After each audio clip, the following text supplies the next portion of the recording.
우리에게 주신 하나님의 말씀은 우리 신약성경 에베소서 2장에서 보시겠습니다. 신약성경 311페이지에 에베소서 2장 8절에서부터 10절까지의 말씀입니다. 같이 읽겠습니다. 너희는 그 은혜에 의하여 믿음으로 말미암아 구원을 받았으니 이것은 너희에게서 난 것이 아니요 하나님의 선물이라. 행위에서 나는 것이 아니니 이는 누구든지 자랑하지 못하게 함이라. 우리는 그가 만드신 바라 그리스도 예수 안에서 선한 일을 위하여 지으심을 받은 자니 우리는 하나님이 전에 예비하사 우리로 그 가운데서 행하게 하려 하심이니라. 아멘. 아멘.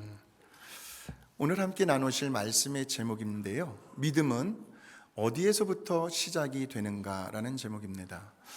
우리 교회 본당에 들어오시면 바로 여기에 보이는 표가 있습니다. 말씀 안에 뿌리를 내리고 라는 표입니다. 이때의 뿌리는 믿음의 뿌리를 이야기합니다. 믿음의 뿌리요. 그러니까 저와 여러분이 그 믿음의 뿌리를 어디에 내려야 할 것인가, 우리들의 신앙생활에 아주 중요한 요소인데요, 내 기분과 내 감정에 내리는 것이 아니고 또 사람들 사이에서의 인간관계 속에서 내리는 것도 아니고 어떤 우리 주변의 환경, 어떤 상황에 두는 것도 아니고요, 늘 한결같은 변함이 없습니다. 또 상대적인 것이 아니라 절대적인 바로 하나님의 말씀 안에 믿음의 뿌리를 내릴 때 우리들의 신앙생활은 흔들리지 않을 수가 있어요. 견고해집니다. 자, 그렇다면 이렇게 너무나도 중요한 이 믿음은 그 출발점이 어디에서부터 시작이 되는 것일까? 보통은요, 어떤 인간의 의지, 어떤 인간의 신념을 믿음으로 착각하는 경우가 있습니다. 그래서 왜 이런 현상이 나타나냐 보았더니 그 시작점, 그 출발점이 잘못되었기 때문이죠. 그러니까 보세요. 인간의 의지와 신념은요, 누구에게나 다 있습니다. 근데 그 출발점이 언제나 사람에게서 시작된다는 거예요. 나에게서 시작된다는 겁니다. 그래서 이렇게 보통 사람들을 이렇게 보면 이런 사람이 있어요. 내가 마음만 먹으면 나는 그 일을 기필코 해내리라. 어떤 한 일에 딱 꽂히면은 그 일이 이루어질 때까지 그냥 파고 들어가는 거예요. 몇 날 며칠을 그 일에 몰두하고 또 밤을 새워가면서 집중을 하기도 하고, 그러니까 강한 의지를 보이는 거죠. 그리고 자신이 옳다고 하는 그 일을 끝까지 성취해내는 사람이 있습니다. 이런 사람을 가리켜 세상에서는 훌륭하고 위대한 사람이라고 이야기를 합니다. 그런데 기독교의 믿음은요, 그 출처가 사람에게 있는 것이 아니라 언제나 우리 하나님께 있다는 겁니다. 다시 말하면 우리 하나님께서 저와 여러분에게 믿음을 주셔야 믿음이 생겨난다는 거예요. 그래서 우리가 흔히 잘 부르는 찬양 속에도 그 진리가 담겨 있는데 우리 같이 한번 불러보실까요? 왜 내게 굳센 믿음과 또 복음 주셔서 내 마음이 항상 편한지 난 알 수 없도. 하나님이 믿음을 주셨대요. 3절 왜 내게 성령 주셔서 내 마음 감동해 주 예수 믿게 하는지 난 알 수 없도. 하나님이 믿게 하셨다는 거죠. 내가 믿고 또 의지함을 내 모든 형편하시는 주님 늘 보호해 주실 것을 나는 확실히 아네. 믿음은 그래서 하나님의 선물입니다. 그래서 말씀을 전하고 들을 때에 우리 하나님께서 계속해서 지금 보이지 않게 저와 여러분에게 믿음을 지금 주고 계시는 거예요. 믿음은 하나님께서 주시는 겁니다. 출처가 하나님께 있다는 말씀이고요. 자, 그래서 오늘 본문의 말씀 8절을 한번 보실까요? 8절 아주 중요한 말씀입니다. 시작. 너희는 그 은혜에 의하여 믿음으로 말미암아 구원을 받았으니 이것은 너희에게서 난 것이 아니요 하나님의 선물이라. 저 구절 속에서 하나님의 선물이 세 가지가 나와요. 하나님께로부터 오는 거. 그게 뭐예요? 첫 번째 은혜, 두 번째는 믿음, 세 번째는 구원입니다. 그러니까 이러한 것들은요, 우리들의 힘과 노력으로 얻어낼 수 있는 것이 아니라는 말씀이에요. 그래서 사도 바울은 에베소서 2장 1절에서 7절, 오늘 본문의 말씀 바로 전까지 뭘 먼저 설명을 하냐면 은혜에 대해서 설명을 해주고 있습니다. 제가 간략하게 설명을 해드릴게요. 우리 하나님께서요, 허물과 죄로 죽어있던 저와 여러분을 살려주셨습니다. 물론 그때의 우리들은 공중권세를 잡고 있는 악한 사탄 마귀의 노예로 살아가고 있었습니다. 그래서 우리는 육체의 욕심을 따라 죄로 오염된 우리의 악한 본성에 이끌려 살아왔던 세월들이 있었습니다. 그래서 우리는 본질상 하나님의 진노 아래에서 살아갔죠. 그래서 우리 스스로에게는 그 어떠한 희망이 없었습니다. 그저 심판 그리고 영원한 죽음밖에는 다른 길이 없었어요. 그런데 우리 하나님께서 그런 저와 여러분을 불쌍히 여겨 주셨습니다. 우리를 긍휼히 여겨 주셨습니다. 나 같은 못난 죄인까지도 있는 모습 그대로를 받아주셨습니다. 그 하나님의 다함이 없는 사랑, 끝이 보이지 않는 사랑, 변함이 없는 사랑, 늘 한결같은 진실된 사랑으로 저와 여러분을 살려주셨어요.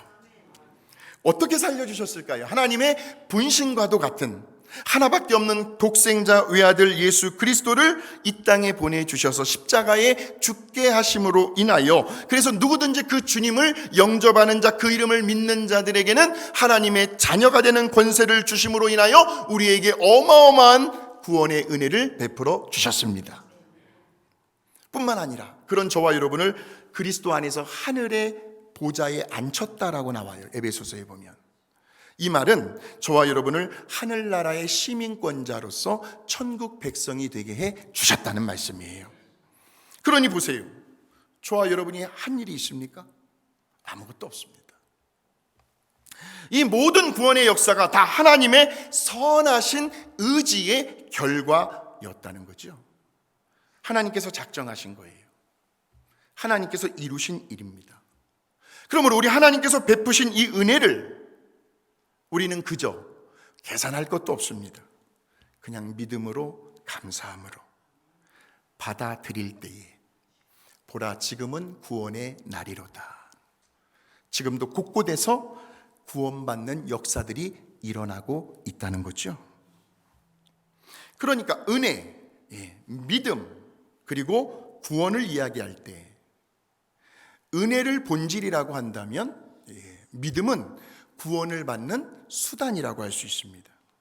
근데 그 믿음까지도 내 의지와 신념으로 내가 믿으려고 애써서 되는 것이 아니더라고요. 여러분 정말 내가 믿어야지 한다고 믿어지십니까? 이 강단에서 믿으십시오 막 그렇게 외친다고 해서 믿어지나요? 아니에요. 하나님께서 믿을 수 있는 믿음을 주셔야 믿어지는 줄로 믿습니다. 하나님께서 주셔야 돼요. 믿음은 하나님의 선물이라는 거예요. 그래서 믿음도 은사고요. 그래서 우리는 구해야 합니다. 하나님, 오늘 이 시간 나에게 믿음을 주시옵소서. 하나님이 주셔야 하는 거니까요. 사모하셔야 합니다. 예를 들어 볼게요. 오랜 시간 동안 가뭄이 졌어요. 하늘에서 비가 와야 되는데 기도했습니다. 어느 날 갑자기 먹구름이 몰려오더니 하늘에서 비가 내리네요. 비가 내리는 일 우리가 할 수 있는 일입니까? 아니죠. 하나님께서 하시는 일이죠. 자, 그럴 때에 그 그릇의 뚜껑을 열어놓지 않으면 그 쏟아져 내리는 빗방울을 한 방울도 받을 수 없는 것처럼, 그래서 그 뚜껑을 반드시 열어놓아야 하는데 그릇은 스스로 뚜껑을 열 수가 없어요. 반드시 누군가가 그 뚜껑을 열어주어야 하는 겁니다. 그래야 하나님께서 내려주시는 그 빗물을 그릇에 받을 수가 있는 거죠. 구원의 믿음도 마찬가지라는 거예요. 하나님께서 우리에게 은혜를 선물로 주셨습니다. 구원의 은혜를. 그런데 그 구원의 은혜를 받아들이는 우리의 마음의 그 믿음의 그릇은 우리 스스로가 열 수 없다는 거예요. 하나님께서 믿음을 주셔서 믿음의 그릇을 열어주셔야 한다는 거예요. 뚜껑을. 예. 우리 예수님께서 십자가에 죽으셨어요. 3일 만에 부활하셨습니다. 이것을 어떻게 믿어요? 아무리 믿으려고 애를 써도 믿어지지 않아요. 다시 말하면 우리 하나님께서 그 예수님의 구원의 십자가의 사건이 믿어지도록 저와 여러분에게 믿음을 주셔야 믿어질 수가 있다는 말씀이에요. 그래서 우리들이 구원을 받으려면 반드시 두 가지의 요소가 필요합니다. 하나는 아무런 조건과 이유를 달지 않고 그냥 거저주시는 하나님의 은혜, 다른 하나는 그 은혜가 저절로 믿어지는, 자연스럽게 믿어지는 우리가 가져야 할 믿음이라는 거죠. 그러니까 하나님의 은혜와 우리의 믿음이 같이 동반할 때 구원의 역사는 일어나게 되어 있다 하는 거죠. 그래서 사도 바울은, 우리 다시 한번 8절을 같이 한번 읽어보겠습니다. 너무나 중요한 구절이에요. 시작. 너희는 그 은혜에 의하여 받았으니 이것은 너희에게서 난 것이 아니요 하나님의 선물이라 하는 거예요. 자, 그래서 중요한 것이 그래서 그 다음 구절이에요. 구절을 한번 보겠습니다. 시작. 행위에서 난 것이 아니니 이는 누구든지 자랑할 수가 없죠. 우리에게서 난 것이 아니니까. 그래서 성경을 보게 되면요, 구약시대나 신약시대 그 어디를 보아도 하나님 앞에서 자기의 수고와 행위를 자랑할 사람은 없었어요. 그 믿음의 조상인 아브라함조차도 자랑할 것이 없었다라고 이야기합니다. 자, 그것이 로마서 4장 2절에 나오는데 같이 한번 읽어보겠습니다. 시작. 만일 아브라함이 행위로서 의롭다 하심을 받았으면 자랑할 것이 있으려니와 하나님 앞에서는 없느니라 하는 거죠. 우리들의 믿음의 선조인 아브라함조차도 하나님 앞에서 자랑할 것이 없다고 한다면 저와 여러분은 더 말해서 무엇하겠습니까? 그래서 우리 예수 믿는 사람들은요, 아예 시작부터가 어디에서 출발하냐면 겸손함에서부터 출발을 하는 거예요. 그래서요. 예. 왜? 우리가 한 일이 아무것도 없으니까요. 그래서 설령 만약에 무슨 자랑할 일이 생겨나게 된다면 어떻게 하죠? 고린도전서에 보니까 뭐라고 나와 있냐면 자랑하는 자는 주 안에서 자랑하래요. 무슨 말이에요?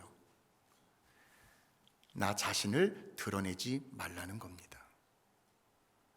설령 내가 자랑할 일이 뭐가 있어도 내 의를, 나 자신을 드러내지 말라는 거예요. 그래서요, 신앙생활 하시다가요, 내가 이렇게 했다고, 내가 뭐 했다고 나 자신을 강조하는 사람들은 조심하십시오. 내가 아니에요. 하나님께서 하신 거예요. 바울이 그 이야기를 하는 거예요. 자랑하는 자는 주 안에서 자랑을 하라. 그러면서 뭐라고 이야기해요? 먹든지 마시든지 무엇을 하든지 하나님께 영광을 돌려라 하는 거예요. 그렇다면 왜 하나님께서 저와 여러분에게 이러한 귀한 믿음을 선물로 주셨을까요? 반드시 그 이유와 목적이 있습니다. 그것이 어디에 나오냐면 10절에 나옵니다. 오늘 본문의 말씀 10절입니다. 시작. 우리는 그가 만드신 바라 그리스도 예수 안에서 선한 일을 위하여 지으심을 받은 자니 이 일은 하나님이 전에 예비하사 우리로 가운데서 행하게 하려 하심이라 하는 거예요. 예. 저기에 보시면 우리는 누가 만드셨어요? 창조주 하나님께서 만드신 바라 하는 거예요. 그러니까 우리는 하나님께서 만드신 최고의 걸작품입니다. 절대로 너는 잘생겼냐 못생겼냐 그렇게 말씀하지 마세요. 예. 그리고 가급적이면 자연산 그대로 두십시오. 절대로 손대지 마세요. 우리가 천국에 갔는데 우리 하나님께서요 물어보실 수가 있어요. 이상하다. 야, 내가 너 그렇게 만들지 않았는데. 천국의 주인이신 하나님께서 몰라보시면 큰일 납니다. 큰일 납니다. 그러니까 하나님이 저와 여러분을 어떻게 만드셨을까요? 두 번의 과정을 거쳐서, 한 번은 어머니의 모태에서 태어나게 하셨어요. 다른 하나는 성령으로 거듭나게 해주셨어요. 그래서 요한복음 3장에 보니까 우리 예수님께서 그 당시 유대인들의 영적 지도자인 니고데모가 예수님을 찾아왔습니다. 밤중에 몰래. 체면과 자존심이 있어서 유대인들이 볼까봐, 자기가 명색이 지도자인데 밤중에 예수님께 찾아와서 잠깐 대화하는 장면이 나와요. 그때 예수님께서 니고데모에게 사람이 거듭나지 아니하면, 본 어게인, 거듭나지 아니하면 하나님 나라 볼 수 없느니라 말씀하세요. 니고데모가요 깜짝 놀랍니다. 그리고 질문을 합니다. 사람이 늙었는데 어떻게 다시 태어날 수가 있습니까? 지금 제 나이가 80이 넘었는데 다시 어머니 모태로 들어가라는 말씀입니까? 다시 그 모태에서 태어나라는 말씀입니까? 그때 우리 예수님께서 이런 유명한 말씀을 하시죠. 사람이 물과 성령으로 나지 아니하면, 본 어게인, 태어나지 아니하면 하나님 나라에 들어갈 수 없느니라. 이 말씀이 바로 성령으로 다시 한번 태어나야 한다는 말씀이에요. 그러니까 어머니를 통해서 얻은 그 육신의 생명으로는 우리들이 이 세상의 삶을 살아갑니다. 그리고 성령으로 태어난 그 영적인 생명으로는 우리는 이 땅에 발을 들여놓으나 하늘나라의 삶을 살아갑니다. 그러니까 두 가지의 태어남이 모두가 다 우리 하나님께서 행하신 일들이라는 거죠. 우리들이 한 일이 아무것도 없어요. 어떻게 부모를 선택합니까? 선택할 수 없습니다. 그냥 어느 날 그냥 응애 하고 태어나 보니까 그냥 어느 한 가정이고 어머니의 품 안이라는. 우리 스스로 힘으로 천국을 소유할 수도 없습니다. 하나님께서 주셔야만 합니다. 그러니까 우리 하나님께서 우리를 지으셨어요. 우리에게 믿음을 선물로 주셨어요. 그런데 그만한 이유와 목적이 무엇인가를 보았더니 선한 일을 위하여 지으심을 받은 자다라고 이야기를 합니다. 선한 일을 위하여, 선한 일을 하도록 저와 여러분이 지으심을 받았다는 거죠. 선한 일을 행할 수 있도록 저와 여러분에게 믿음을 주셨다는 거죠. 그러니까 우리가 하나님의 은혜로 죄와 허물로부터 다시 살아난 저와 여러분은 이제는 그리스도 예수 안에서 하나님이 보시기에 선한 삶을 살아가야 한다, 선한 열매들이 나타나야 한다, 이것을 변화라고 이야기하는 거죠. 자, 그래서 로마서 12장 2절의 말씀을 한번 보실까요? 시작. 너희는 이 세대를 본받지 말고 오직 마음을 새롭게 함으로 변화를 받아 하나님의 선하시고 기뻐하시고 온전하신 뜻이 무엇인지 분별하면서 이번 한 주간도 여러분의 삶의 자리에서 하나님의 선하신 뜻을 이루어가는 저와 여러분이 되시기를 주의 이름으로 축복합니다. 우리들의 믿음의 삶이 삶의 모든 구석구석에서 나타나야 한다는 거죠. 가정에서, 일터에서, 세상에서요. 그래서 구약성경 에스겔서에 보니까요, 이게 환상 중에 하나님이 주신 비유거든요. 성전에서부터 문지방에서부터 조그만 물이 흘러나옵니다. 근데 그 흘러나온 물이 나중에 가서는 큰 강물을 이루는데, 자, 그 이야기가 에스겔 47장 1절에서 12절 말씀, 제가 요약을 해드릴게요. 하나님께서 환상 중에 에스겔 선지자를 데리고 성전으로 가셨습니다. 그 문지방 밑에서 이제 물이 흘러나오네요. 근데 그 물이 처음에는 발목에 오르더니 점점점 올라가다가 무릎에 오르고 점점점 허리에까지 차오르면서 건너가지 못할 강이 되어버렸습니다. 그 물이 가득하여 이제 헤엄칠 만한 물이 된 거예요. 사람이 능히 건너가지 못할 강물이 된 겁니다. 이 성전에서 문지방에서 흘러나온 그 조그만 물이요, 나를 인도하여 강가로 돌아가게 하시기로 광 좌우편에 나무가 심이 많더라. 이 물이 이제 동쪽으로 향하여 흘러 아라바로 내려가서 바다에 이르는데 그 강물이 이르는 곳마다 생명의 역사가 나타납니다. 번성하는 모든 생물이 살아나고 고기가 심이 많아지고 있어요. 이 물이 흘러 들어감으로 바닷물, 그 오염되었던 바닷물이 막 뒤집어서 되살아나겠고, 이 강이 이르는 각처의 모든 것이 살 것이며, 강 좌우가에는 각종 먹을 과실나무가 자라나고요, 그 잎이 시들지 아니하며 열매가 끊이지 아니하고 달마다 새 열매를 맺게 하고요, 그리고 그 물이 성소를 통하여 이제 나오는 거잖아요. 그 열매는 먹을 만하고 그 잎사귀는 뭐로 쓴다고요? 약 재료로 쓴다는 겁니다. 예. 무슨 말일까요? 오늘 저와 여러분의 믿음은 바로 우리 하나님의 임재하심을 경험할 수 있는 이 성전에서부터 시작이 된다는 말씀이에요. 그러면서 점점 그 믿음이 예배를 통해서 또 선포되어지는 말씀을 통해서 우리 안으로 흘러 들어와요. 믿음이. 그러면서 그 믿음이 점점점 창대해지면서 마치 큰 강물을 이루는 것처럼 된다는 말씀이에요. 예. 그래서 그 성전에서 흘러나온 물이 혼탁한 바닷물을 되살리기도 하고, 각종 먹을 과실나무도 자라나게 하고, 그리고 그 잎사귀로는 약재료를 만들어 사용할 수도 있다. 뭘 상징할까요? 한마디로 저와 여러분의 믿음이 우리들의 생활 속에서 남들에게 유익함을 끼칠 수 있는 축복의 통로가 되어야 한다는 말씀이죠. 그러므로 이번 한 주간도요, 저와 여러분의 그 믿음이요, 하나님께서 다 주셨어요. 지금도 주고 계시고. 근데 그 믿음의 그릇은 좀 달라요. 뭐라고 해요? 종직 그릇도 있고 밥 그릇도 있고 점점 더 국 그릇도 있고, 다 믿음의 그릇이 달라요. 믿음의 분량도 다 달라요. 그러나 분명한 사실은 하나님께서 저와 여러분에게 믿음을 주셨고 지금도 주고 계시고 앞으로도 주실 거라는 거죠. 그 믿음의 분량으로 이번 한 주간도 하나님 원하시고 기뻐하시는 하나님의 기쁨과 영광을 위하여 선한 일들을 많이 할 수 있는 저와 여러분이 되시기를 주의 이름으로 축원합니다.